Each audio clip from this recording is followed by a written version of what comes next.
of it, it's mostly soju, but then you add in a shot of baijiu just for the extra kick. Oh my god. Okay, there's no way I can drink all that. So you're gonna have to give me a little bit. Just a little bit. Yeah. I'm a very light drink. I'm a very cheap drunk, so. Oof.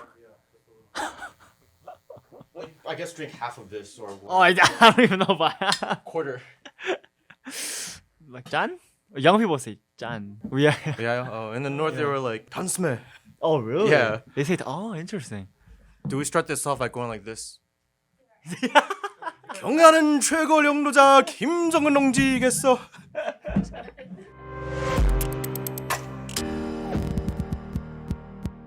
Welcome, guys, to another episode of Ktown Social Club. It's been a while since the last episode, but we are back with a very special podcast episode with a special guest. Do you want to introduce yourself? Hello, I'm Xiangyu, or I guess over here I should be 상우 in Korean. Okay. And some of you guys might know me from just my rants on Twitter or some of my music, or maybe it's like my one or two articles I've written. Yes. Okay, we're gonna drop our YouTube and Instagram and stuff like that at the end, so stay tuned for that. First, let's talk about what we're wearing and just what we have around here. He actually brought these over. Where are these manufactured? DPRK? These are from the DPRK. I've never worn anything. So that one is called the 인민복. 인민복, which is like the people's suit, I guess. Okay, people's suits. Yeah, you know why? Well, no. Well, part of it's because it's supposed to be common for the people, but another is because the collar. It looks like the hanja for in, or person. Really? People. Yeah. Yeah. Oh, okay. And also, so we have a mixed drink made by yours truly. Do you want to explain the drink? I think I invented it. I don't know if anyone else has done it, but it's called抗美援朝, or I guess in Korean, 항미원조, which means resist U.S. imperialism and aid Korea, which is the Chinese name for China's involvement in the Korean War. Right. And the way you make it is you pour out a glass of soju, and we're gonna pretend that this is northern soju, and then you add in a shot of Chinese baijiu. I mean, you can get stronger ones in South Korea, but the typical ones you get in North Korea are 25%. Really? And they also sell them in these 5-liter bottles too. Wow. Yeah. I've heard that Koreans in the South, that people in the North are also very heavy drinkers. Oh yeah, that's true. Yeah. That's how you know it's a single nation. Yeah. Everyone there loves to drink, and all of the men love to smoke cigarettes. Okay. Yeah, that sounds like Koreans to me. That sounds like Korean men to me. Before I even attempt to drink this, I already know for a fact I'm gonna need a chase. So can we get a bottle opener for this? Do you have a bottle opener, or is this like a screw? Or I'm not cool enough to do it with my teeth. I am, but I don't know if you want to drink it if I use my teeth. I mean, I'm down.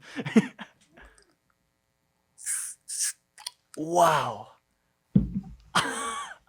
Well, let's get this podcast started. That was a long intro, but yeah. Cheers. 죽배. Okay, 죽배. Okay, how do you say it in Chinese? 간배. 간배. Yeah. Okay, 간배. So I guess the theme today is Sino-Korean friendship, which is why we have all this we have this Korean alcohol here and a bunch of Chinese stuff. The friendship is very strong.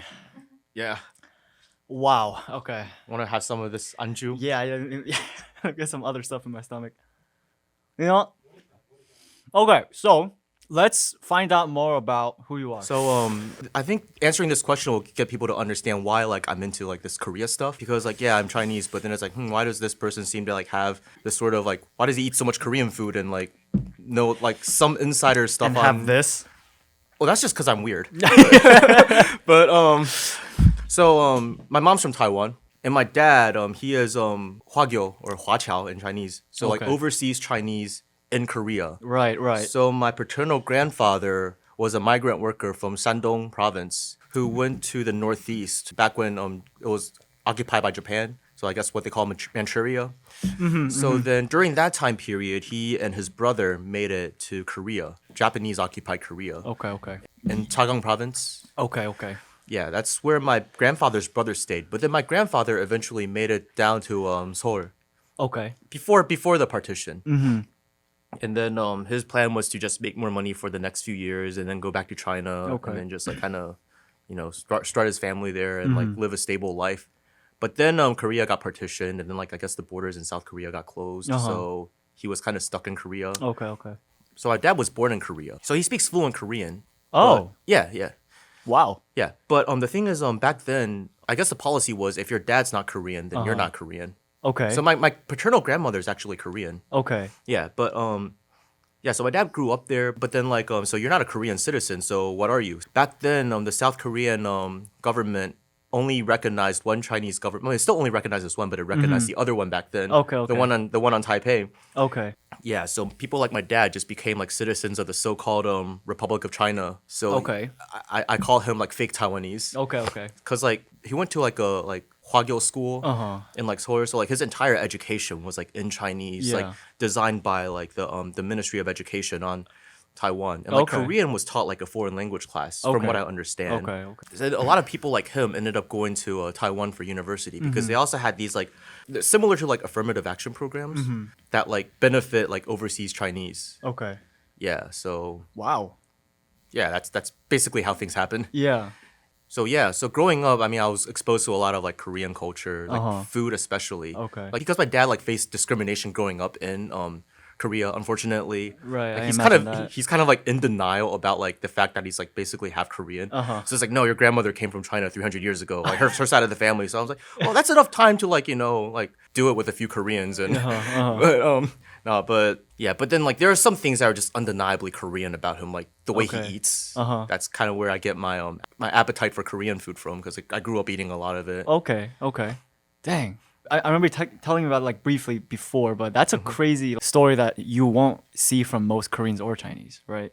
Yeah, yeah. Right. Because like there's not too many Hwagyo left. Right. Like I think there are more like recent like people from China like recently who are there for business or just recent migrants than like the old Hwagyo. Because like most of the Hwagyo I think left like around like when my dad's generation became like adults. Okay. I guess there weren't too many opportunities for them in Korea. Okay. Okay. You mentioned that your dad was discriminated in Korea. I can imagine that even happening now. I mean, 조선족 in South Korea, like they're really discriminated. I was in South Korea only until I was 9 years old, so I haven't seen it personally myself. But like hearing stories from my mom and also like their portrayal in movies, also they're portrayed as like Gangsters. like criminals, poor, just no like morals, stuff like that. I mean, you can answer this however you want, but like a lot of people must have kind of exactly like you said in the beginning, like who exactly are you, like your identity, right? So how do you define your identity? I guess I'm just Chinese with a side of kimchi. Okay, Yeah. that's a very good response. I like that Yeah, response. yeah. Because I think the thing about Korean society is throughout all of Korean history, it's faced like so many like invasions and all that. So like throughout like its thousands of years of history, it's been like defending its own identity, like what it means to be Korean. Right. Whereas like with China, it's been like thousands of years of we'll like absorb like some like other cultures, and then we'll also like kind of influence some of their cultures, and it's like a great melting pot. So that I could understand why in Korea, like for lack of a better term, they may be a little bit more defensive about like preserving like the national identity and stuff, which comes off as xenophobia in some senses, which is understandable. It's kind of unfortunate sometimes, but it's like it's not really up for me to like just go out and criticize, but it's just the way like I kind of understand it. Okay. I think the Joseonjok thing though has partly to do with classism.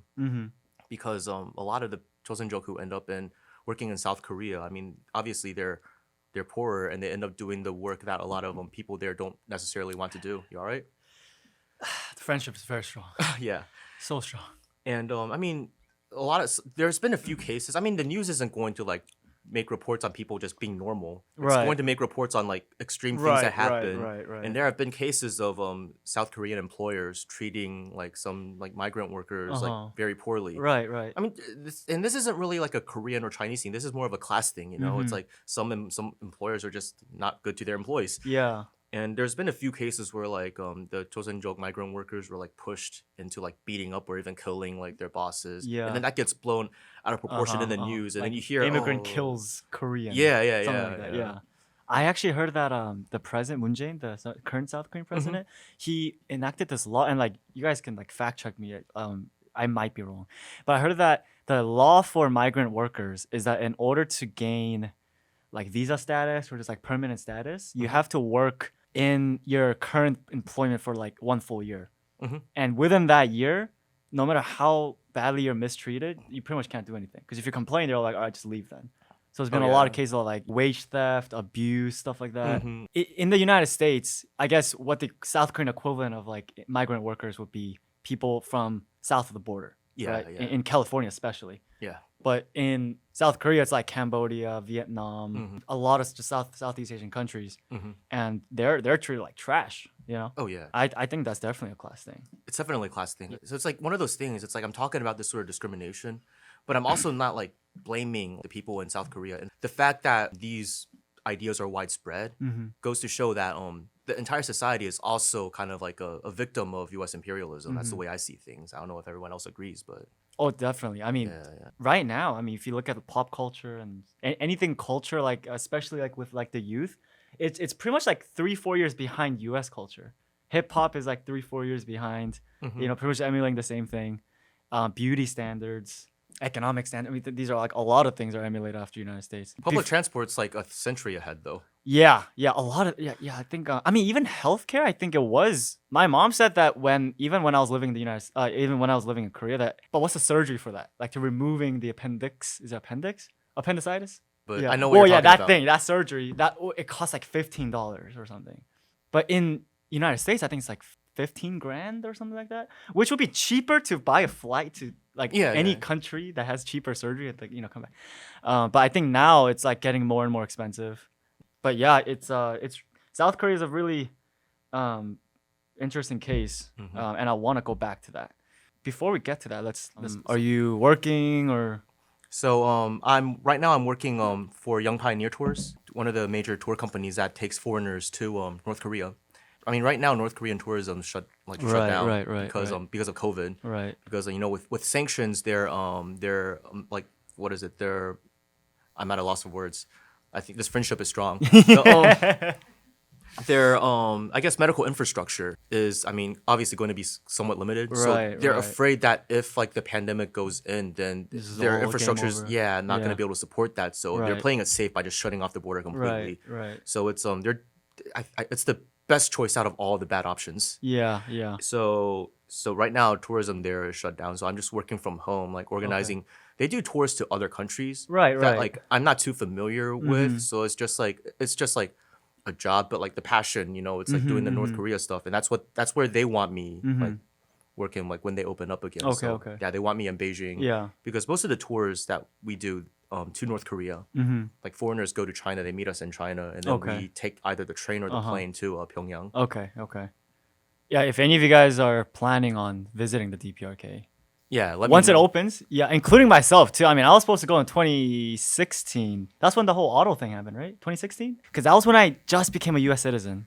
Well, your other citizenship wouldn't have really helped you out in going there either. Yeah. And then right then, that was when I was still able to go. But that summer, that's when the whole auto thing happened. Then I couldn't go anymore. So I'm still waiting. To go. Yeah. Right now the thing is, so COVID stopping people from going in, and the other factor for our American friends is the unilateral travel ban to North Korea because of that incident. Right. So the unilateral ban, like the DPRK doesn't care if you're an American. You can still go in by their law. But the only problem is, so the way tourism works to North Korea is if you're a foreigner, you're obviously not going to just like book a flight on Air Koryo and then just like go to the North Korean embassy and get your visa and just like book your flight and just do all that. It doesn't work that way over there. So you have to go through a company like Young Pioneer Tours or I guess Uri Tours or Koryo Tours. There's a lot of them out there. But and the way things work is companies like us, we work with companies like KITC or Korea International Tour Company. KITC is a state-owned tour company in North Korea, by the way. We work with them and then we kind of sell tours kind of on their behalf, but there's also some room for us to like customize things. Like every one of these tour companies has like a slightly different target audience. So they'll keep that in mind and then they'll kind of cater their itineraries to these sort of preferences. Like Young Pioneer Tours is a budget tour company and most of its people are young. So in their itineraries, they're probably going to includes a little bit more I guess drinking activities than say some of the other companies might. Sounds fun. But more or less it's the same. And if you don't want to travel with a bunch of like drunk white dudes, lack of a better term, you can also set up a private tour, like I believe Mike has, right? Yeah. Yeah. So that's basically what's been up with the tour situation in Korea. So American citizen should do what you can to get the Biden administration to lift the ban, because although the DPRK doesn't care, these tour companies care, because the way sanctions work, you don't want to violate these sorts of just the fact that the U.S. dominates like the international like banking system and everything. Like once you're hit with a sanction, you're screwed. That makes sense, because I actually I did two things. I first this was when Pompeo was the Secretary of State. Sent an email to Mr. Pompeo.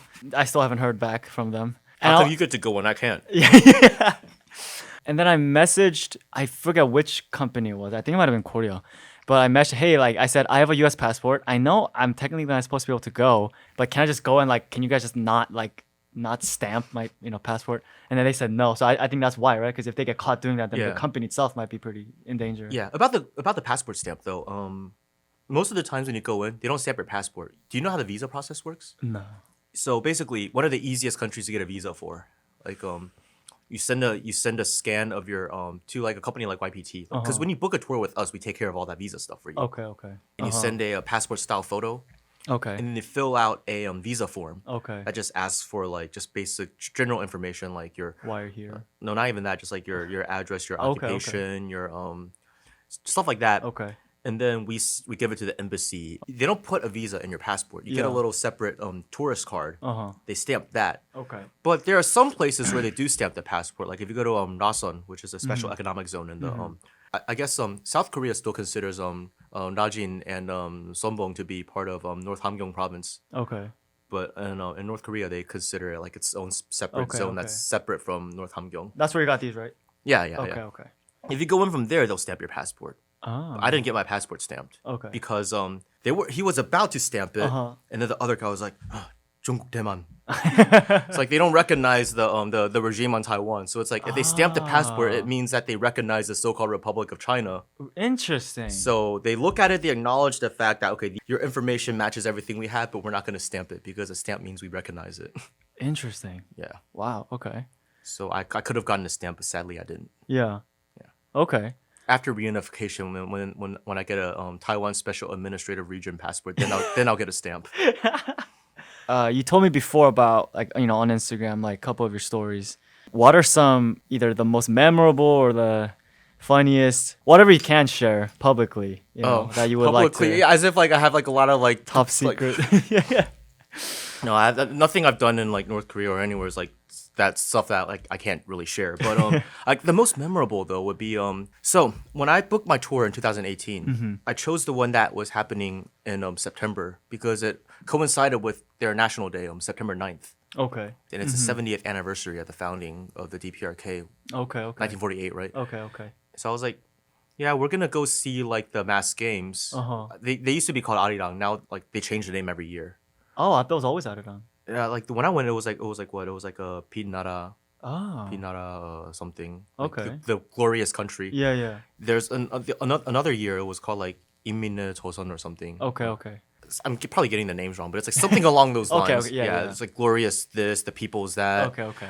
And I was like, okay, yeah, it's a big deal. It's the opening, and like National Day was the opening day of the mass games. Okay. So I was like, if there's a time I'll be in the same place as Kim Jong Un, it'll probably be then. So I was like, okay, I'm just gonna try it. And then I told my friends that, and they're like, you're crazy. That's never gonna happen. You're not gonna see Kim Jong Un. Yeah. Well, on National Day, 2018, a lot of the roads are blocked. I mean, our whole like schedule for that day was like thrown off. Okay. Because just unplanned things. I mean, when the Grand Marshal moves around, I mean, like security and all that stuff is pretty important. Okay. Right when we got to lunch, when we sat down, before the food even came, they were just like, everybody get up, we're gonna leave. We're gonna go back to our hotels, empty your pockets, bring everything on the bus down back to your hotel room, bring nothing with you, no cameras, no phones, no like anything. And then we're gonna go back to the bus, and then we're gonna go through security. So then I'm like, okay, Kim Jong Un's gonna be there. Oh, okay. Every other time, like when you go to the mass games, you're allowed to bring cameras, you're allowed to bring whatever. But yeah, so we went there and then get like metal detector wands, and then just patted down by all these the KPA dudes. Yeah. And they're like, okay, you guys can go to the Mayday Stadium, largest stadium in the world, by the way. Right. So then we go there and we're like, yeah. I was like, okay, where's Kim Jong Un? Where's Kim Jong Un? And then all of a sudden, the sound of like over 100,000 people screaming manse at the same time, like all clapping. Like okay, now he's here. Okay, And okay. I was seated like 300 meters away from him. Okay. Like 2 to 300 meters. Okay. I actually had like food poisoning before, Uh-huh. but then right after I saw Kim Jong Un, it got healed. So I remember you told me. About yeah, that. yeah. Now I have a better Yeah, content. the Grand Marshal cured my Cured food your poisoning. yeah. Yeah, no, that was quite memorable. I think Yeah. it's, Oh, it's man, that's- hard to yeah. top that. But I think the whole experience, just seeing how seeing the positivity of the people, because I mean, I know there are some people who knee-jerk react to like all the anti-DPRK propaganda out there, and like their knee-jerk reaction is like, no, it's a workers' paradise. It's so great. Like, well, I mean, I guess there are some things that are great, like no homelessness, for example. But if you're from like the developed world and you go live there, you're not going to be used to it. Life is still hard because mostly because of the sanctions. What are some of the stuff that you saw that for like people who I guess don't know what sanctions are, can never experience them, right? You must have seen a pretty drastic difference in like just everyday things, availability of everyday commodities and stuff like that, services. So what are some stuff that you noticed that are due because of sanctions? The biggest was like the poor condition of the roads. Roads. Okay. Yeah, I mean, like inside the cities, they're all right, but then like the highways, like there's so many like potholes and stuff that like the driver, it's kind of like playing snake. You have to, Okay. like, kinda, Okay. you can attest to that, right? Yeah. Yeah. Okay. No, it was funny though. This one guy on my tour group, he's a Chinese dude who's worked in South Korea for a few years, so he speaks pretty good Korean. And he was talking to the tour guide. He was like, the roads aren't are kind of not in the best shape, huh? And the guy was like, I mean, he gets it. I mean, but he was like, no, nothing wrong with the Korean roads. This bus is made in China. It's something wrong with your bus. I really want to meet. I mean, I'm sure not everyone in North Korea is like that. Oh yeah, they're not, but But I do want to meet people like that though. I think it'll be really cool. How about like electricity, water, food? electricity. Sometimes there are I heard of like shortages in like electricity. Yeah, so sometimes in some places like electricity and water is like rationed. Like when I went to Hamhung, like water was being rationed, Okay. and water rations aren't fun when you have an upset stomach. Just saying. Yeah. So yeah, and then like sometimes in the middle of the day, like there'll be like a blackout for like a few minutes. Okay. Public places and places where tourists would go. I imagine it might be a little bit worse for like local residents. Yeah. I can't say, Yeah. but from what I've heard, I mean it's not uncommon. Yeah. So I mean, and other things. I mean, there's no denying that personal freedoms there are a little bit limited, but you have to understand from like the standpoint of human history. So-called like personal freedoms, they only get extended to more people and they become like more open when a society reaches like a certain level of stability and wealth and security. And right now, like North Korea, I mean, there are hostile forces all over trying to overthrow them. And just if you look at the sanctions, that's economic sabotage, right? There has to be a certain level of discipline that's unfortunately very unimaginable to people living in, say, like the U.S. Because there's no real threat of like the U.S. being overthrown. That's why we're allowed to sit here and talk about things because we don't pose an actual threat. Right. Now, right. as soon as we do pose a threat, I mean, for example, you look at like the Panthers, what happened to them. Look Right, at what happened to right. like Fred Hampton, what happened to like Assata Shakur Yeah. and stuff. I mean, your personal freedoms, like they'll go out the window as soon as it's just good for PR. Like Yeah. when we're not a threat to just allow like a certain degree of like freedom of speech. Right. So I mean, obviously in like North Korea, like you can't go around saying like, oh, I want to kill Kim Jong Un. Yeah. Yeah. I mean, even if you said that here, I think Yeah, you would definitely. You can't- you would shouldn't say still that be about, like- arrested, yeah. yeah, exactly. If you want I think you look at the situation. You look at like how positive and resilient the people are. It's very touching. Okay. Especially I don't really identify as Korean just because like I'm barely, but but the fact that like part of my family was separated by the Korean War, I feel like a real emotional Real connection with the connection. Korean people. Yeah. It's just seeing that sort of resilience and positivity in today's world. Because I mean, you look at like America, for example, right? Where materially this country is very wealthy. I mean, there's also like extreme poverty in this country, and you just look at like how even like a lot of the rich people here, in a lot of ways they're happy, they have it good. I don't want to spread the belief that the rich people are so miserable and like drowning in sorrows. But at the same time, there is this sort of spiritual emptiness. You go to like some super rich person's house. What do you see on their bookshelves? You see like a bunch of self-help books books and all that stuff, right? Right? But it's like with what I saw in North Korea, it's like, yeah, life is hard, but we're all in this together. What's the phrase? 일심단결. Yeah. One heart unity. 일심단결은 우리의 모습. Yeah. I think that's something that might be one of the most difficult things for Americans to understand, because we have so many points of division in this, right? We have racial division, economic division, gender, so many other things. I do want to say it must be like it's considerably easier for a smaller country with a smaller population with one common history and language and food to do this. How would you describe? I mean, because what you just described, people being we're in this together.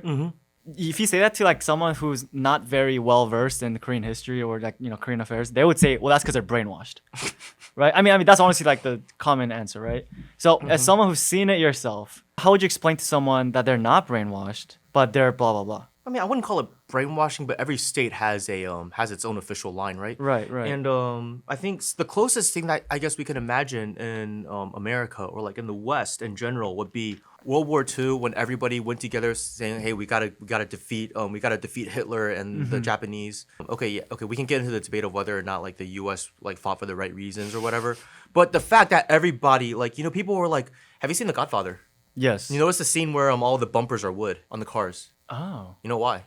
Oh, it's because they gave the steel away? Yeah. Okay. So like, I mean, there's been that sort of mass mobilization in the West before. Right. And if you ask like a British person, for example, who's like lived through the war, I guess the UK, they've experienced actual attacks from the Nazis, whereas like in the US, bombings. like not really. Like closest was like Pearl Harbor, but that's like not even continental US. Yeah. And that's like a military target, so it's it's like whatever. Yeah. Sorry.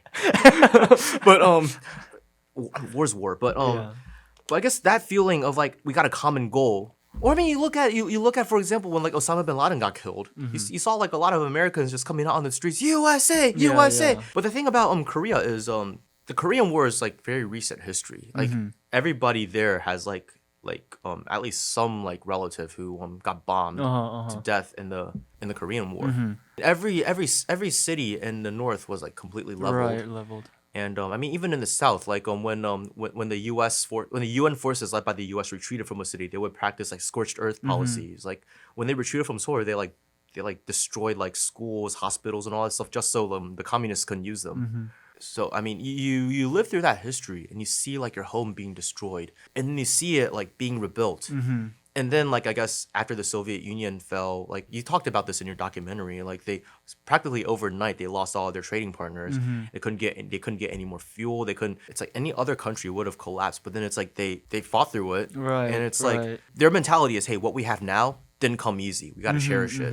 I think that's the best way to describe it. Yeah, I think it's hard for people to understand. Because I mean, statistically speaking, if you're North Korean and you're living, let's say you survived by 1994, 1954, maybe one out of four people that you knew died, right? Yeah. That's insane. I mean, that kind of statistic or reality would not be easy to imagine in the United States. But by the way, this is something I want to talk about though. A lot of times, people like some like Western like edgelord communists will say like, oh, your family came from the north, but they're in the south. That means they must be like traitors or whatever. I mean, okay, that might be the case for some people, but in a lot of cases, it's a simple matter of you don't want to get bombed by the U.S. Right.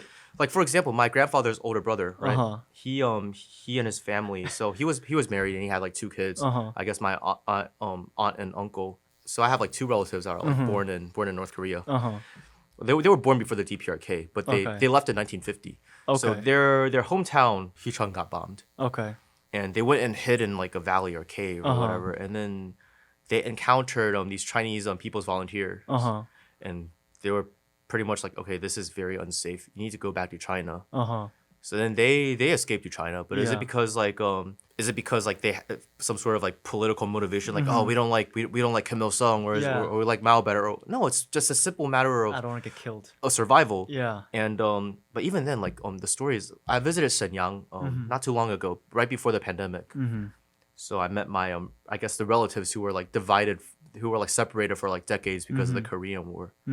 Apparently, they were the ones who tried to find like our side of the family. And the Chinese community in South Korea is apparently like tight knit enough where like they were able to like just ask around and then like find a few contacts, and eventually they found my uncle. Wow. Yeah, That's so crazy. yeah, so it's they're like somewhat distant relatives by blood, but like I cherish greatly the fact that I got to link up with them and really get to know them. Yeah. Like my aunt was telling me stories about like how like they almost starved to death, and like seeing like the Korean People's Army and the Chinese People's Volunteer. It was like seeing like Guardian's Angel almost. They were also telling stories about how like they had to move at night. So like they slept during the day or hid during the day. I heard about that. Yeah, and then like they move at night because during the day, like anything that moved was a target for the U.S. Right. Although the front line wasn't anywhere like near the Sino-Korean border. What the U.S. did was like they were bombing like well north of the battlefront. So to cut off the supply line. Yeah, so I mean, she's seen people getting bombed and stuff like that. So That's crazy. so I guess this goes into one of the other questions you wanted to ask was like my political development, right? And I wanted to ask you with your it's not very usual for someone like living in the U.S. to be not even being pro DPRK is like already like very rare, but even just being like somewhat sympathetic towards like being like pro peace and being like just against just recognizing the fact that it's a U.S. occupation of South Korea is like somewhat rare, right? One of my main goals for like when I made like my YouTube channel was I wanted Korean Americans to I wanted Korean Americans to watch it because which is a short story about how I started even studying North Korea was so I grew up in this city called Fullerton. It is a heavily Korean area. So we're talking like upper middle class Koreans, cookie cutter suburban houses and stuff. And it got too expensive, so we moved to Ktown. It was cheaper in Ktown, but that was when like everyone used Facebook, right?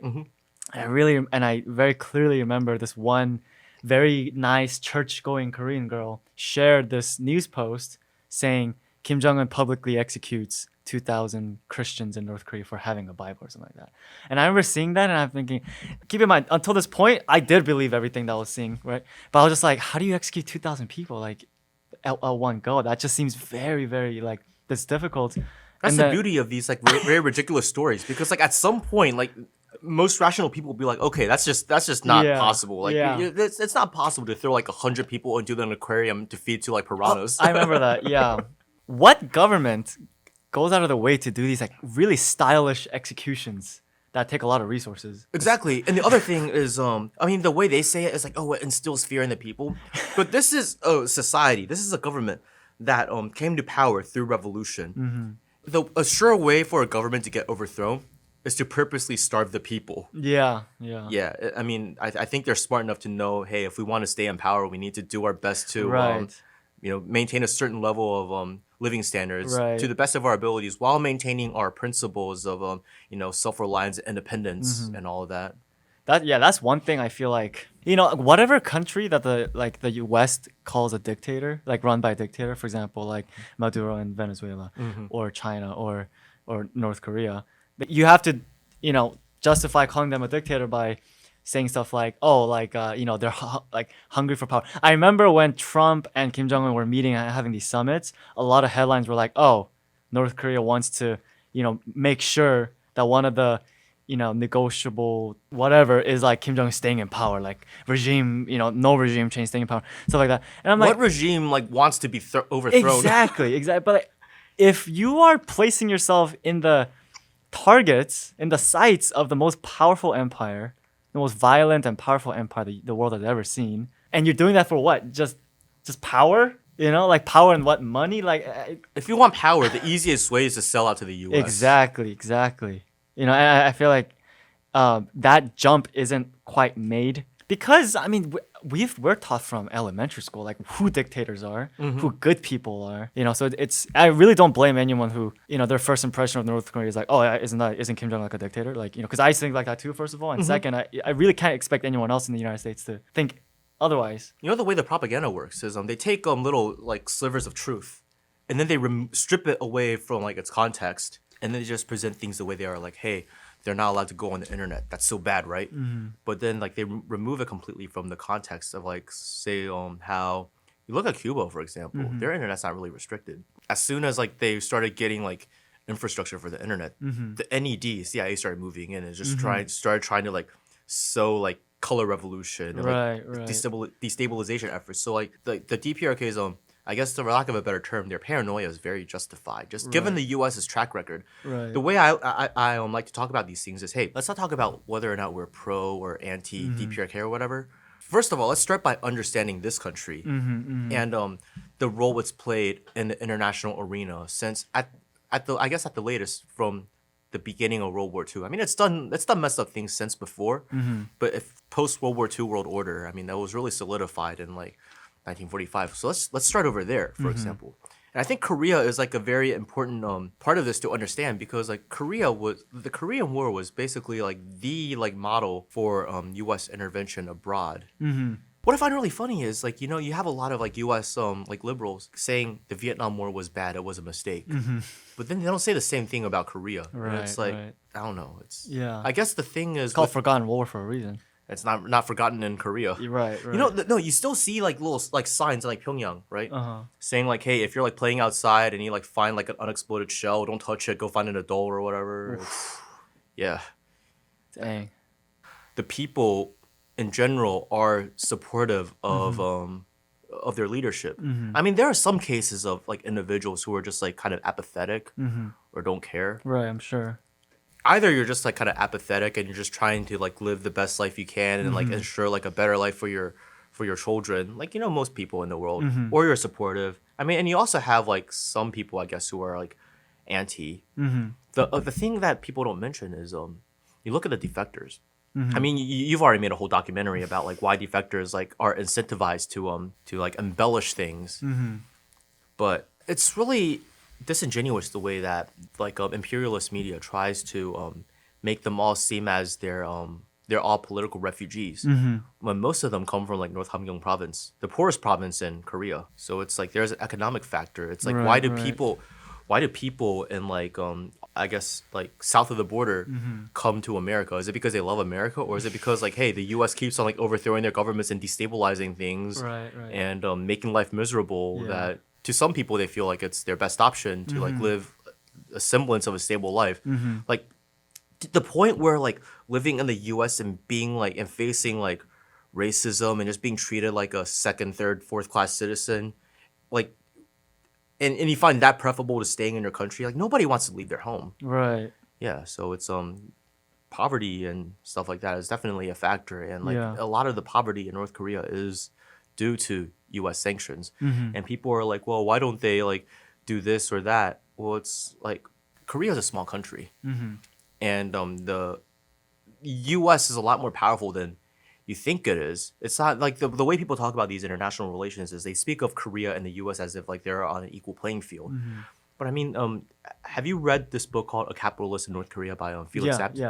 Yeah. I mean, he describes the sanctions. I mean, like, what I like about that book is he doesn't hide his political leanings. It's like I don't necessarily agree with all of them, but I like the fact that he's just honest about what he believes and like what he's seen, and like the company he worked for. It's like even like importing a simple computer system in North Korea, just finding out that the software is like American or whatever, and it's like they couldn't import it. That's how serious sanctions are. Like no normal country can operate. Like and like the fact that under those strict sanctions, and it's like you look at the DPRK and you realize, wow, they're like doing the impossible somehow. And it's just a lot of respect. Let's I want to switch gears and talk a little bit about China. So I feel like China might be even a bigger topic nowadays. Definitely in like 2018, it was North Korea, right, with Trump and everything. Now I think it's arguably China and Russia. So something sad that I've noticed is, and this is interesting because Korean Americans will defend South Korea as their home, but will like say the same things about North Korea. But what I've noticed about China and Chinese Americans, and this I've seen this on like, I don't know if you know, like subtle Asian traits on Facebook. Oh, fuck them. Yeah. But like these like I when the whole like TikTok thing was happening, do you remember that? When like, oh, the Chinese government is spying on Americans through TikTok. Well, do I have a surprise for you? I guess who else is spying on you? But it was sad that I saw a bunch of Chinese American youth just saying the worst things about China. So So I mean, how do you feel about like the like not only China but just like Chinese Americans and China and relations with the U.S. and It's a very difficult topic because Chinese people are very diverse. Like I'm talking about like not just like their like Chinese like ethnicity or nationality. Like you have like Han, you have like Manchu, you have like Zhuang, you have like Joseonjok, and you have like I don't know why I pointed at you when I said Joseonjok, but well they're your cousins. But even in just class background and like and I think a lot of it is if you're raised in America and you're from like a like kind of a middle class background, you want to be seen as like, oh, I'm one of the good ones. There is that sort of social pressure.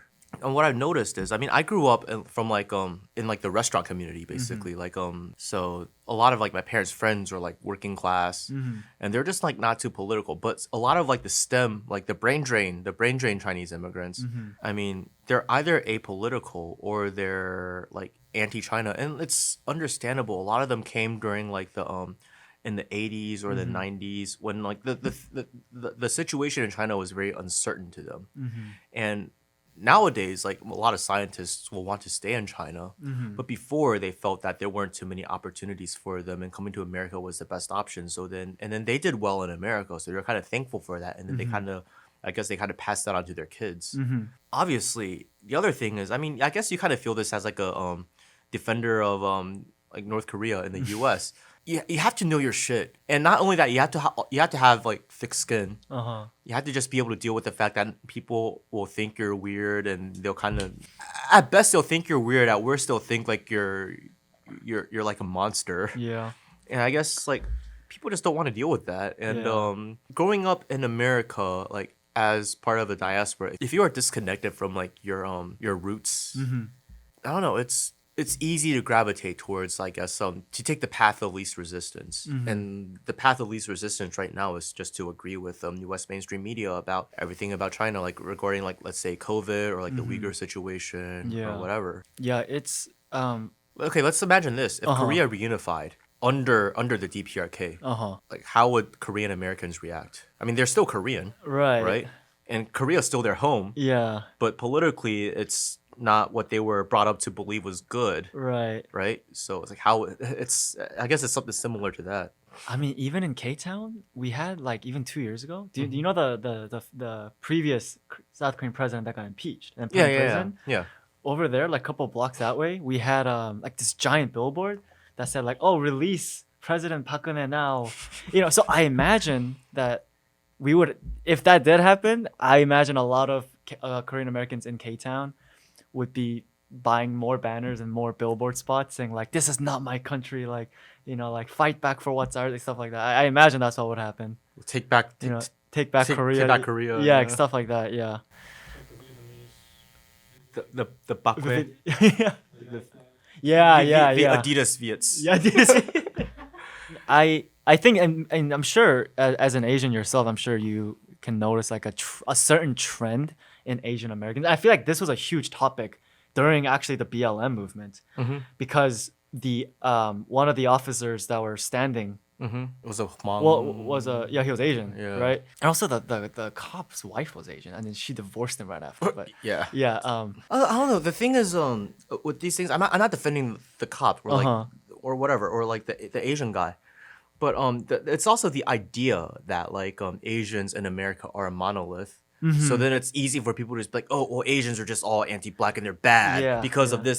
And it's like, well, first of all, Asian's not even like one single like culture or nationality. Right. And second of all, even within like among the different like nationalities, like there are disagreements and like class divides and all sorts of divides within them. Like you look at like Chinese Americans, for example. You got like the Falun Gong people. You got like the Chinese like the Chinese like Trump supporters, and you also have like people who are like sympathetic towards the Chinese government and like everything in between. So it's And I think this exactly like you said about how like obviously not all Asians are the same, right? And I feel like this what I'm about to say applies more specifically to East Asians. I get the sense that a lot of Asians, like you said, like a lot of Asian people came here a couple decades ago, found success in the United States, and now they want to be accepted as American. They want to assimilate. They want their families to assimilate. Do you think that's a trend that you saw? And this is what I've seen in California. So maybe it was different for you. I think it's different for me because like the pressure to assimilate completely, I think it's more prevalent in places with like sizable Asian communities, because to make a differentiation, I think first generation immigrants, they don't really they're comfortable in their own skin. They're like, okay, I'm Chinese, whatever, I'm Korean, I'm whatever, I'm like Filipino, whatever. But then like second generation, I mean, there's a pressure, I think, in places like California where there's a sizable Asian community where I guess being a so-called fob is not cool. And like being like one of the cool Asians is like cool. So then like you have a model to like aspire to and be like, oh, I want to be more like the cool assimilated type rather than that. But whereas like with me growing up in like the East Coast, like in like middle of nowhere, like in Virginia, it's more like, okay, so I'm Chinese. And the only exposure to like Chinese people was like going back to Taiwan like during my summers or whatever. So like my model was just like, you know, people back home. Okay. And not like the cool like assimilated like Asian Americans. Like I can't really like identify too much with like the so-called like the assimilationist type of Asian Americans, because it's just like that's really interesting. I never thought about it like that, because I mean I lived in California ever since I came to the United States. And man, believe me, for the first like 10 years of me being here, I tried so hard to get rid of my accent. Say, oh, my name's not Hungmin, it's David. You know, not to be a fob. That was like one of the stuff. It's like, hey, are you a fob? Like, I did not want people asking me that. I did not want to be called a fob. But you are. Exactly, yeah. But like, you know, like, but when I first came though, like, because I saw exactly what you just said about assimilated Asians. I would come, and a lot of Koreans in my school, first of all, they didn't speak any Korean. They got along great. Spoke English perfectly with the, you know, all the white kids and stuff like that. And I wanted to be just like that. You know, I wanted to be American. I wanted to, but fast forward later, you know, I realized like at the end of the day, like I feel like it kind of, that road kind of leads to a toxic path where like you want to like kind of wash that off of you. You know, kind of like Malcolm X said, like wanting to like bleach, like, you know, who taught you hate your skin? Who taught you to hate your hair? Stuff like, you know. Like, I'm not saying a white person came to me and said, you're a dirty Korean. You want to stop being Korean? Like, no one said that to me. But like, there is. You know, I shot a lot of people who looked just like me when I was in Vietnam. That's one thing you'll see here is a lot of Korean War vet hats. That you will see in Ktown a lot, and churches. Like, there's a lot of like Korean War vet hats, like Korean like grandpas and, you know. Dude, my aunt, she was married to an American GI who passed away when I was in kindergarten. He was a good guy. I guess I learned a lot about like racism in America through like that side of the family, because he was a black dude. Okay. Right? But he passed away from cancer when I was in kindergarten. Okay. And then years later, she got with a South Korean conservative who was a war pilot during the Vietnam War. In like, you know, he's an interesting guy. You know, I have like amicable like relationship with him and whatever. But he needs to stop wearing his fucking like participation trophy, like the Vietnam War thing. I'm like, dude, you lost that shit, okay?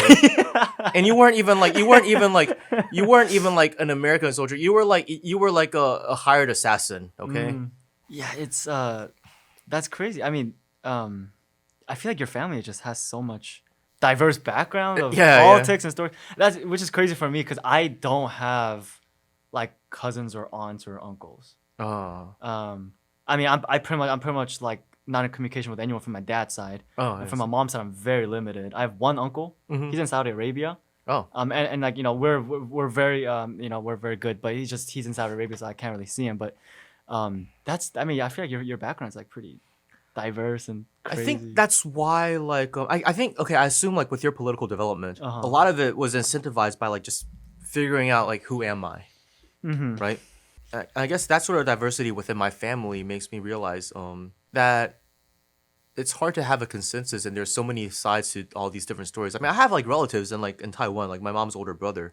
He's, like, very deep, like, green, like, separatists. Like, his house has, like, all these flags, like, say no to China, like, Taiwan 中国一边一国, like Taiwan and China, one country on each side, and like all that stuff. Okay. And I also have like I guess a little bit more distant relatives who are like CPC party members. I also have like relatives who are like in the KMT, DP, whatever. So it's just like I've seen all sides of these things. Yeah. And I guess with like the Korean side, I guess that conservative uncle is. Funny story though. I was showing him pictures from my trip to Pyongyang, right? And he was all like, "Oh no, North Korea very dangerous. You know, it's still a communist country, and it's bad. You know, Kim Jong Un is bad, and Moon Jae-in is Kim Jong Un's puppet." Basically, right? But I showed him pictures.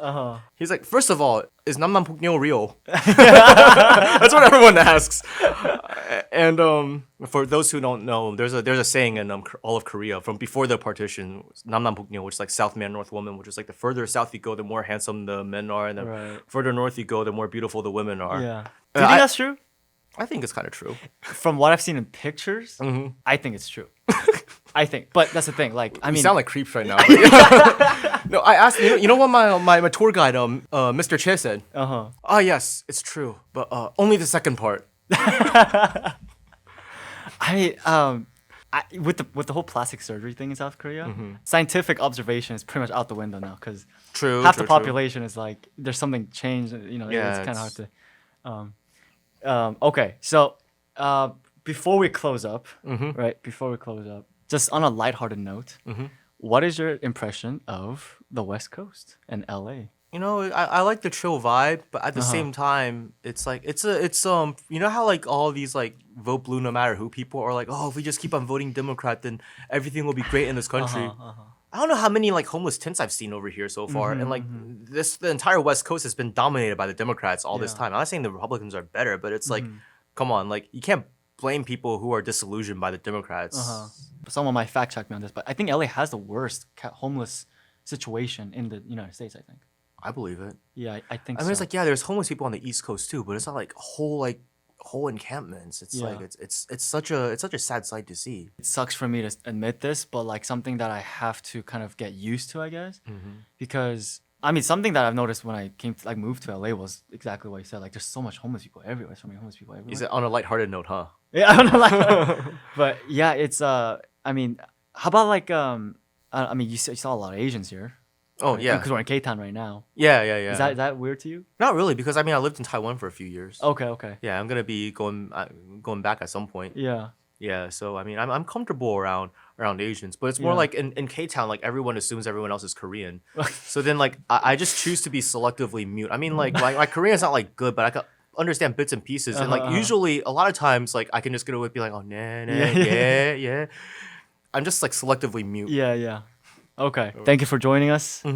And yeah, we if you made it this far, as always, thank you. Can I just plug in a few things? Oh yeah, let's do that. If you haven't yet, check out Young Pioneer Tours. You just Google it, and I guess some of the tours. I don't know when this episode will air, but it would be great if we could get more people to join us on our Belize Island tour, Overland. And there's also the Belarus back in the USSR tour, and some of our March tours like Syria. There's still time to book. As of today, I don't know when this episode's gonna air. Iran might be pushing it because it can take a while to get the visa. But yeah, just check us out, and if traveling is your thing, and if you got some time and don't know what to do with your time like under lockdown or whatever, and yeah, once travel restrictions in North Korea, and hit me up, and I guess perhaps you could have a chance of having me as your tour leader when we go to North Korea, and we can. Yes, sir. Yeah. Thank you for watching, guys. Yeah. Bye-bye. Bye-bye. Cool.